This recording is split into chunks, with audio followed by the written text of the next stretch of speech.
We stand before the black cube in Mecca with tears. We circle the Kaaba with millions of other believers. We touch the Yemeni corner and we kiss the black stone. And we feel a sense of eternal safety and permanence. We believe that this house is protected by Allah Himself. We remember the stories of the past with great pride. How the army of the elephant was destroyed by birds, and how the enemies of the house were always humiliated. We assume that this structure will stand forever, that it will be there until the very last second of time. But the Prophet Muhammad, peace be upon him, told us the truth, a truth that is painful and shocking to the Muslim heart.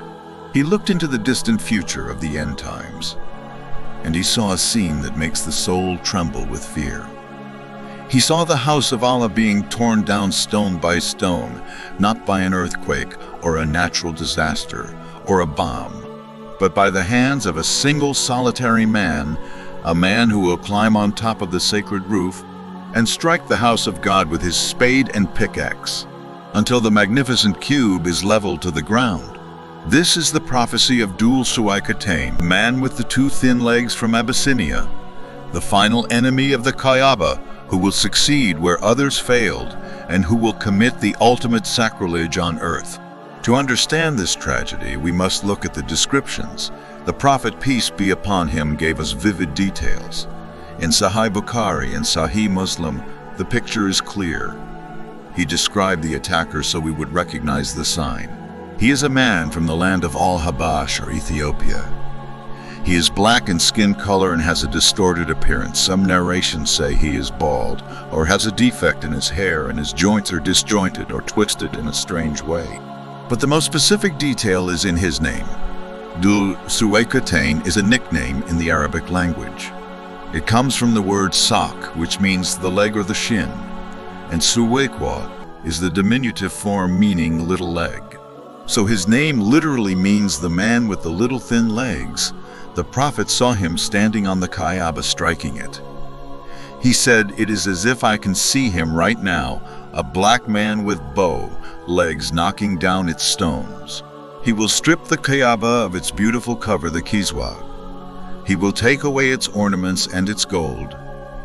And then he will start dismantling the walls one by one, throwing the stones of the house down to the ground." This image creates a massive conflict in our minds. We ask, how can Allah allow this to happen to His house?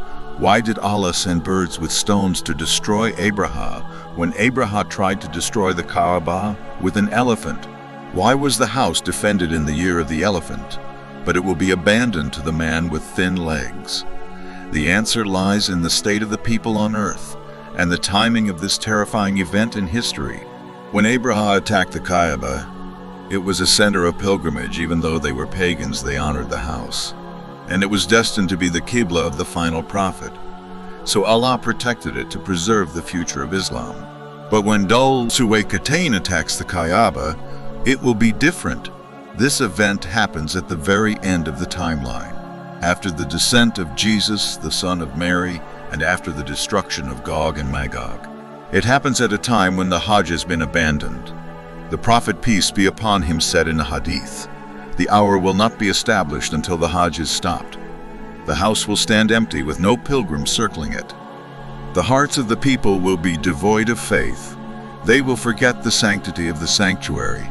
So when the people abandon the worship of the Lord of the house, Allah will remove the house from the midst of the people." The Kaaba is an honor for the human race. It is a connection between the heavens and the earth. But when humanity acts like cattle and forgets Allah, they no longer deserve the honor of having the Qibla. So Allah allows this man to humiliate the structure, to show that stones and mortar are not holy by themselves.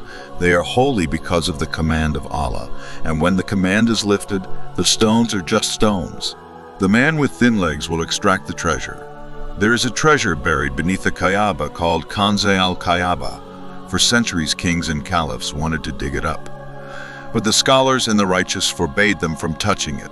Even the Prophet Muhammad, peace be upon him, left it. But this tyrant will have no fear and no respect. He will dig up the foundation of Prophet Ibrahim and steal the wealth that was dedicated to God. The Prophet, peace be upon him, said about him, Leave the Abyssinians alone as long as they leave you alone, for only the man with the two thin legs will extract the treasure. He is the designated destroyer written in the destiny. This prophecy serves as a terrifying final signal, just as the Kaaba was the first house built for mankind. Its destruction signals the closing of the story of mankind. It is the removal of the spiritual anchor of the world. Scholars debate exactly when this will happen. Some say it will be while there are still some believers, and the news of the destruction will break their hearts, but they will be unable to stop him due to weakness. Others say it will happen after the good wind, the wind that comes to take the soul of every believer, leaving only the worst of humanity on the face of the earth, people who do not know what prayer or hajj is. These evil people will see the Kaaba being destroyed, and they will not care, and they will not intervene. They will watch it like a spectacle or a show, just as people watch destruction on their screens today. This indifference is the real tragedy of the story. The stones falling is sad, but the silence is sadder. It shows a world that has completely severed its link to the divine, a world ready for the trumpet to be blown. But there is a deep lesson for us today in this. We should not be attached to the buildings of Islam, more than we are attached to the Lord of Islam. The buildings can be destroyed, but Allah is ever living. The Prophet, peace be upon him, taught us a shocking hierarchy. He looked at the Kaaba one day and spoke to it. He said, "How great are you and how great is your sanctity? But the sanctity of the believer is greater to Allah than you."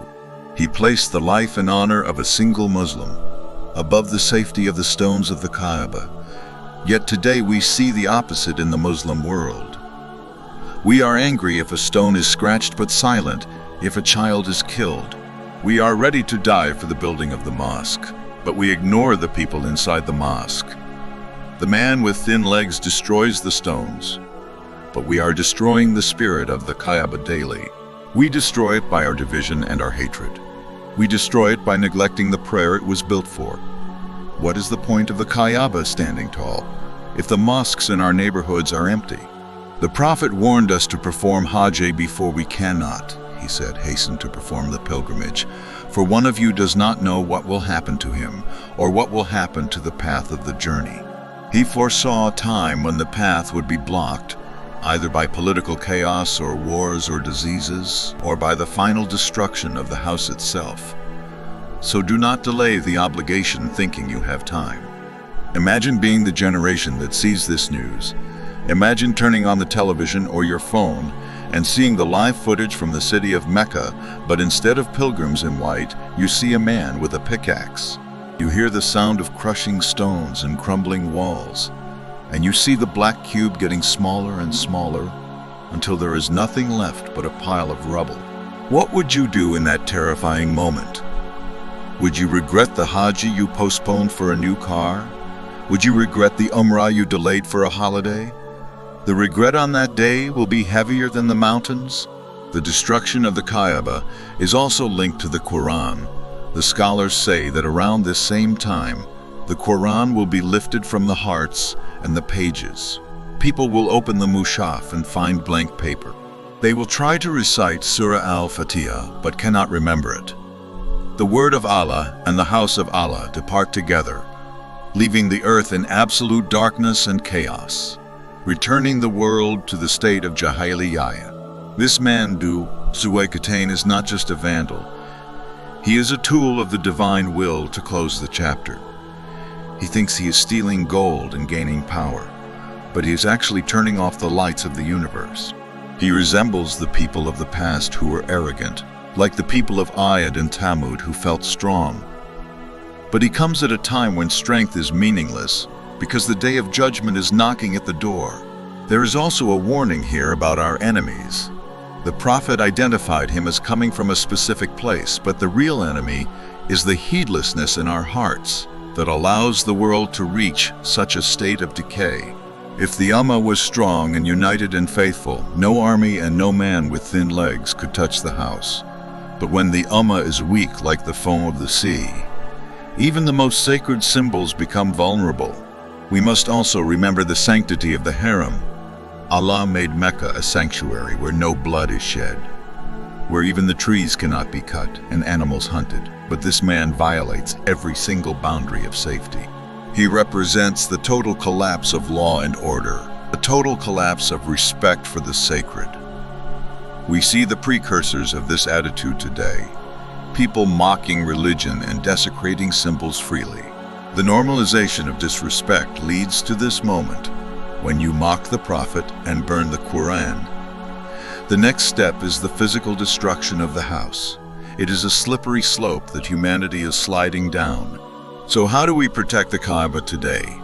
We cannot fight the man with thin legs he is in the future, but we can fight the abandonment of the Kaaba now by keeping the tawaf alive and the prayer alive. Every time you pray towards the Qibla, you defend it. Every time you yearn to visit it, you honor it. Every time you respect the symbols of Allah, you preserve them. You are the guardians of the sanctity of the house.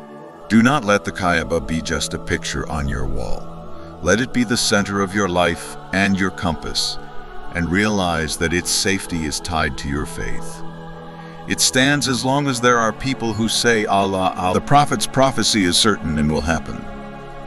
We do not doubt a single word he spoke, but we ask Allah not to make us witness that day, and not to make us among the people of that evil time. We ask Allah to take our souls while He is pleased, while the Kaaba is still standing and the Quran is read, and to grant us the visit to His house again and again, before the path is closed and the stones are removed. Let this story wake up the yearning in your heart. If you haven't performed Hajj, make the intention today. If you haven't performed Umrah, save your money now. Go and touch the black stone while it is still there. Go and cling to the curtains of the Kaaba and cry, and ask Allah to save you from the tribulations. For a day is coming when there will be no curtain to hold, and no stone to kiss, and no house to visit. We ask Allah to protect the harem from all evil. We ask Him to frustrate the plans of the enemies, and to keep this house as a beacon for the believers, until the righteous are safely taken to paradise. May Allah send His peace and blessings on the Prophet, who warned us with tears in his eyes out of love, so that we would not be lost in the darkness of the end, but guided by the light of the revelation.